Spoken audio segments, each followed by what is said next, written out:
Hello, good evening, good morning, good afternoon, wherever in the world you are. Yesterday was Workers' Day, and Zimbabwe, like many other countries, celebrated the occasion. And yet in Zimbabwe, unemployment has reached a nauseating 90% plus. 90%.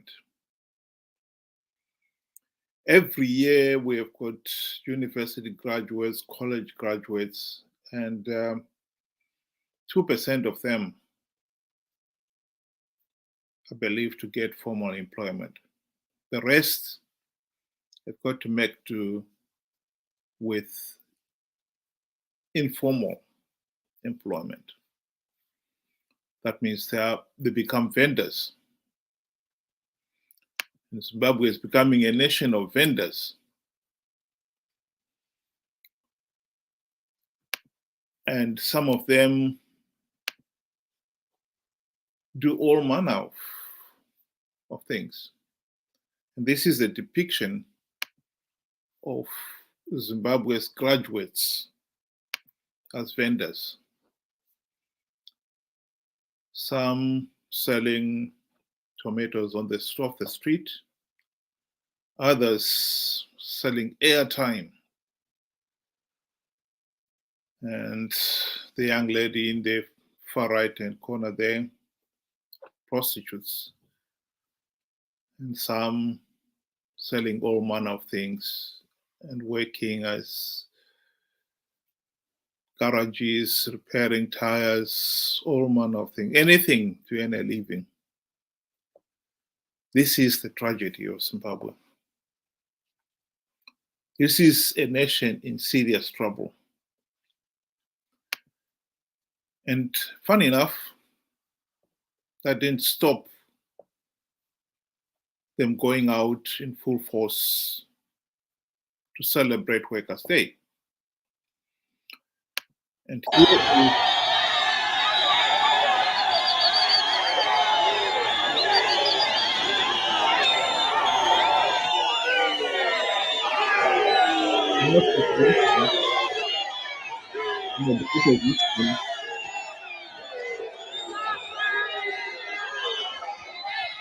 what the leaders in mob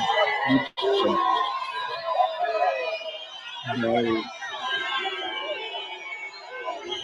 the workers.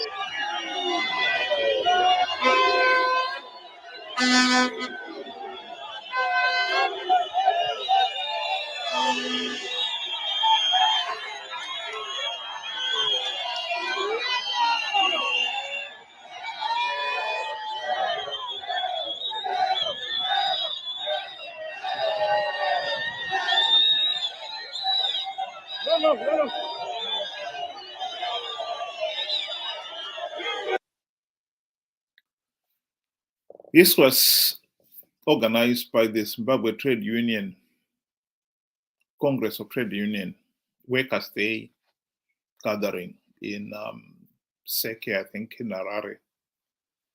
And the arrival of the opposition leader, Nelson Chamisa, generated a lot of enthusiasm, and he was being mobbed there.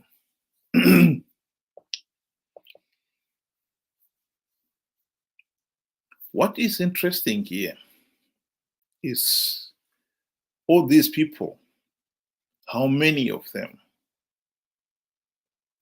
truly understand what happened during the GNU. The country would not be in the mess it is in today if the democratic reforms necessary to stop the vote rigging, the looting, the corruption, the gross mismanagement of the economy had been implemented. The country would be in a different place. Unemployment would not be a nauseating 90% plus. Yet it is because the opposition failed to implement reforms. That point cannot be denied.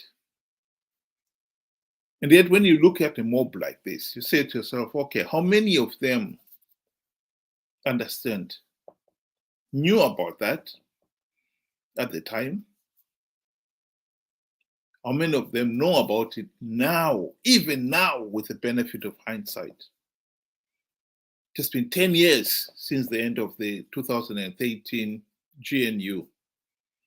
Enough time for people to have finally, for the penny to have finally dropped, and for them to realize that the GNU, the primary purpose of the GNU was to implement the democratic reforms. And most significantly, that the opposition had sold out. We can keep on blundering from pillar to post. But the truth of the matter is, these are the real problems that the nation has got to understand. We cannot continue the way we are. We need people who are going to look at things and learn from the past. Many mistakes were made in the past. It's 43 years after independence now. And in those 43 years, Zimbabwe has failed to hold free, fair, and credible elections. That is lamentable. That is tragic.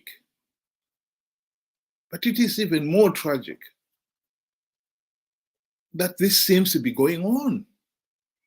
In a few months' time, the country is going to go to for elections, 2023. And Zanu PF is set to rig those elections. The failure to implement the democratic reforms during the GNU allowed Zanu PF to retain its dictatorial powers, including the carte blanche powers to rig elections. That is the point. And yet these people here, clearly, that penny has not dropped. They still have no clue what happened. And they are going into these elections convinced, or rather believing, Nelson Chamisa, that the CCC will win big. How? It failed to do so in 2013. It failed to do so again in 2018. What has changed? The truth is, nothing has changed. So Zanu PF is set to rig these elections. And by participating, MDC is only giving legitimacy to the to the regime that comes out. How long are we going to continue with this madness? This is the problem that Zimbabwean has got to really face head on now. We cannot afford with this carry on.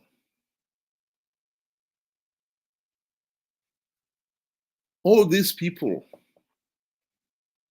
are cheering and applauding Nelson Chamisa and his CCC friends.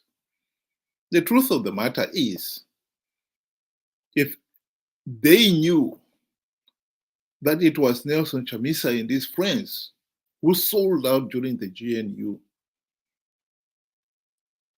they will not be cheering and applauding him now. They will not be following him blindly like sheep. That is the point where we are going to have meaningful change.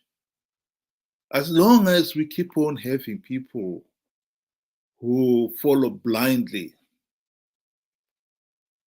like sheep to the slaughter, Zimbabwe is not going to get out of this mess. That is the reality.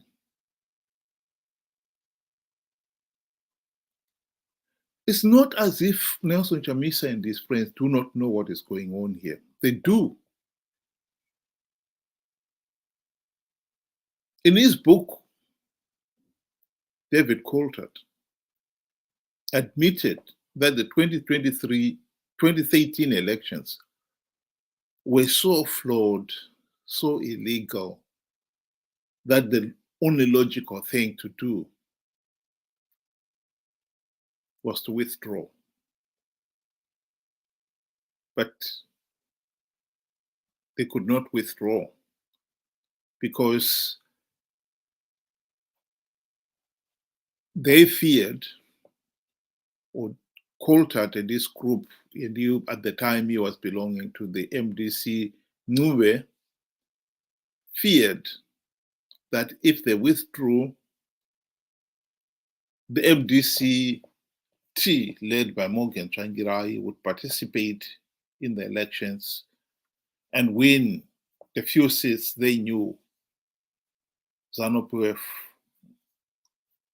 was offering to entice the opposition to participate. In other words, the opposition participated purely out of greed. They knew that the process was flawed. They knew that by participating, they were only giving legitimacy to the regime.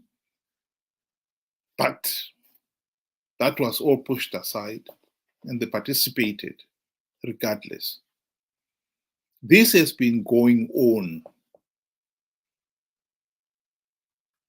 One would have thought that after 2013, when they realized that all they'd done was to give Zanu PF legitimacy, they would have learned the lesson. No, they didn't. In 2018, they participated again for the same reason, out of greed. And 20 come this year again, the same thing. Not even one meaningful reform has been implemented. And yet the opposition are hell-bent on participating in these elections because they are after the few seats Zanu PF is offering. Chamisa is not going to change anything. Chamisa is not contesting these elections because he wants to see change. Chamisa is contesting these elections because he wants to remain the leader of the country's main opposition party. I think it is ridiculous that we are sacrificing the opportunity to have meaningful democratic change in Zimbabwe so that a few, Chamisa and a few of his friends, could enjoy the privilege of being the leaders of the country's main opposition. I think it's totally unacceptable. We cannot afford to have this madness carrying on. We cannot afford to have our young people's lives wasted.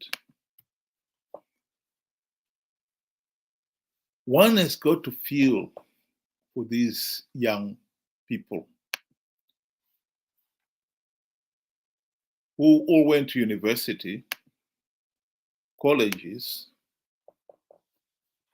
and worked so hard and expecting that at the end of the day, they will have a meaningful job and they can start building their own lives.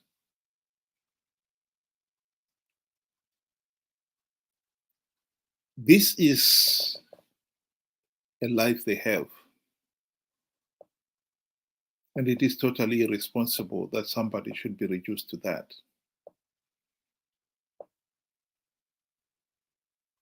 They had ambitions of finding a decent job so that they could also get married and start their own lives. But when you spend the whole day sitting at a street corner selling tomatoes, selling airtime. I don't think you can afford to have dreams like that, because you know that your future is grim. And as long as we continue to have this corrupt and incompetent regime in power, this is the reality. There are many young men and women who have been unemployed for the last 10, 15, even 20 years. They've never had any formal job, some of them. One has got to really ask yourself, what are they thinking? They must be very angry. But this is the Zimbabwe that we see now. In fact, most of these students are just being chained out when the quality of education they have received is dubious, to say the least.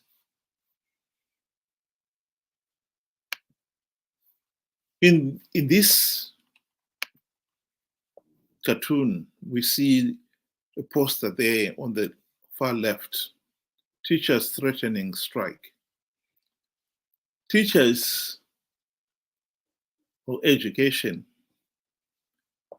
has been one of the sectors that have been totally neglected by this regime. Decades of underinvestment have left teachers demoralized. Their pay is slave wages. And so most of the teachers have left the country.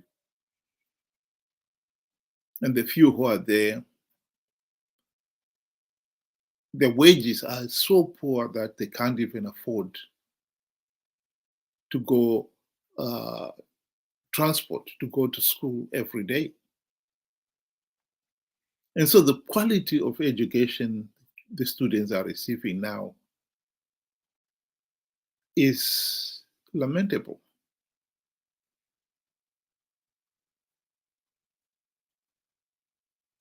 I had the opportunity to interview some students a few years ago in the 90s.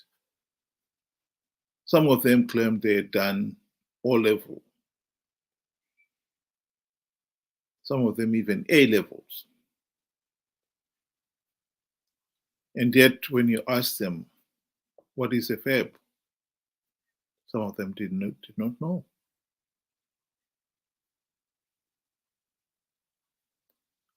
At the time, we wanted specifically students who had done mathematics. This was an engineering firm that I was working for. And I was absolutely shocked that somebody could say they've done O-level mathematics and passed with a C or D. And one of them had even done A-level maths, although he didn't pass it, but he had done it. And yet when we asked him what is Pythagoras' theorem, they both didn't know.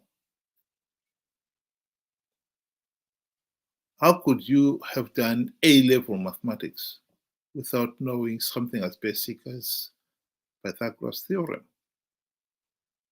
The quality of education we are giving, yes, we churn out all these graduates every year, but I think the quality of education we have given them is so poor that it's really not worth it. And one can understand why that has happened. If the teachers are so demotivated, and most of them have left the professions, the schools are so underfunded that the facilities are no longer there. it is not surprising that these students learn absolutely nothing. Zimbabwe has become obsessed with quantity, particularly when it comes to students. We like to boast that we've got so many hundreds of thousands of students at schools. And yet, in reality, very few of them are getting any meaningful education. I think we need to start dealing with this problem more meaningfully.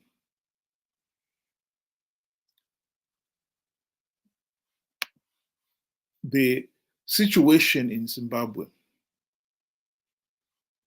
has become totally unacceptable.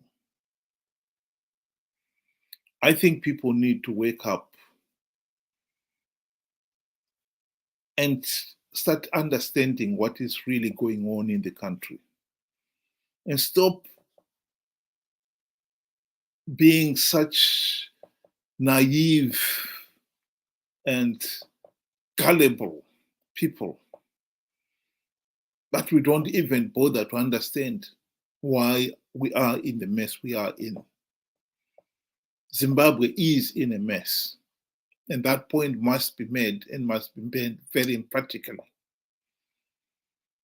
And we are not going to get out of this mess by pretending everything is okay, by pretending we can have meaningful change in a country where elections are rigged. Zanu PF is rigging these elections.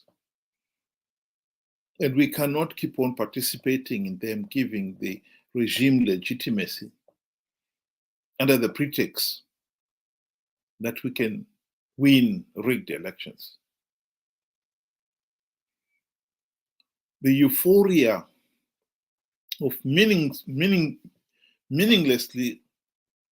supporting the opposition has got to stop. The opposition, CCC, and its predecessor, MDC, failed to implement the democratic reforms. And they are now, by participating, helping to keep Zanu PF in power. And that cannot be in the interest of the nation. That is not in the interest of the nation. That is a truth that must be rubbed in. All these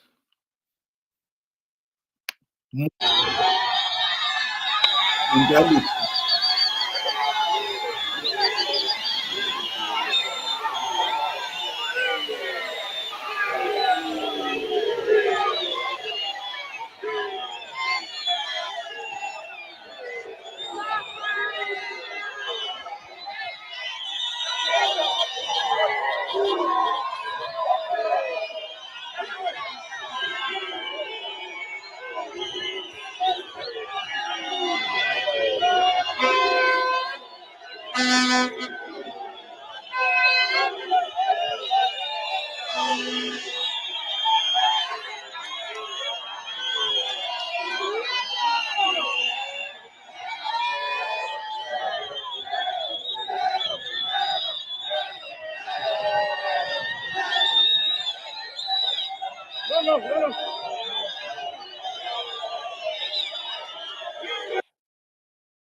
it's all very well. But unless we honestly take the problem of politics seriously, we are not going to get out of this mess. I do not believe, in fact, it doesn't make any sense at all that one would expect this mob to be solidly behind MDC if they knew that MDC were the ones who were responsible for selling out during the GNU. Why these people do not know, even now, with the benefit of hindsight, is an outrage. This is a sign of a nation that is not willing to take the process to learn from the past and to be taken seriously. As much as the international community would like to help Zimbabwe, we Zimbabweans must first of all show the international community that we are taking our problem, our failed political system seriously when we are seeking a solution and we are seeking help. And by following blindly, blundering from pillar to post, repeating the same mistakes over and over again is not helping us, nor does it give any encouragement to the international community who would want to help us. We need to change. Zimbabweans need to wake up and take the issues of mismanagement of the country and its resources and our failed political system with the seriousness and urgency the matter demands. And at the present moment, honestly, we have not done that. And we have not shown any willingness to learn from the past. We only have ourselves to blame for that. No one is going to help Zimbabwe out of this mess. We have got to help ourselves. And at the present moment, we clearly are not showing any willingness to learn from the past.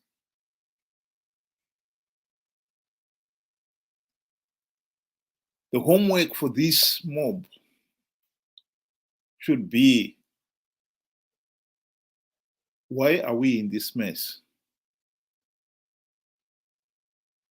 Why did we fail to make the most of the opportunity we had during the GNU to implement the democratic reforms designed to end the case of rigged elections and bad governance? And an answer to that will be the starting point, because only then will we meaningfully hold the opposition to account, meaningfully demand the opposition to do the right thing for a change. Participating in these elections, when they themselves, not just outsiders saying it, they themselves know it, that they are not going to change anything here. But by participating, they are only giving Zanu PF legitimacy. One is going to ask them, why are you doing it? And it is for the people to ask them that question.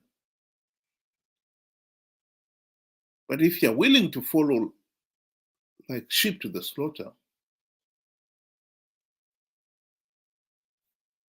you will be slaughtered. After 43 years of rigged elections, the penny should have dropped. That we cannot win these mafiosi Zanu PF rigged elections, and therefore called for reforms so that elections are free, fair, and credible, and stop this oxymoronic madness of trying to win rigged elections. This mob is not helping the country, nor is it helping themselves. We cannot continue to be blissfully unaware of what is going on.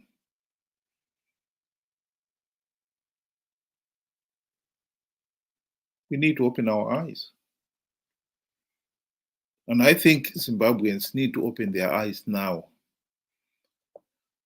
We have got to condemn these elections because they are flawed.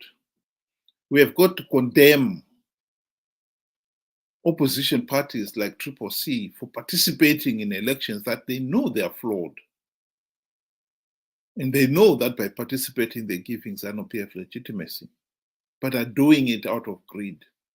We've got to make these condemnations now, not wait until the results of the elections are out. That, in my view, is the way forward for Zimbabwe. We cannot afford this madness to continue. We've got to stop it, and stop it now. And time is running out. If at the end of 2023 elections, Zanu PF clearly is going to rig the elections, if it gets political legitimacy, then we only have ourselves to blame for it. Because we could have stopped that. We cannot stop the elections going ahead, and we cannot stop the opposition participating out of greed, but the least we can do is condemn them, and condemn them strongly, and condemn them now, and make sure that they do not, Zanu PF does not get political legitimacy. That should be our objective. That is not beyond our reach. And I think Zimbabweans should seriously start thinking about these things. It's not too late. Thank you and good night.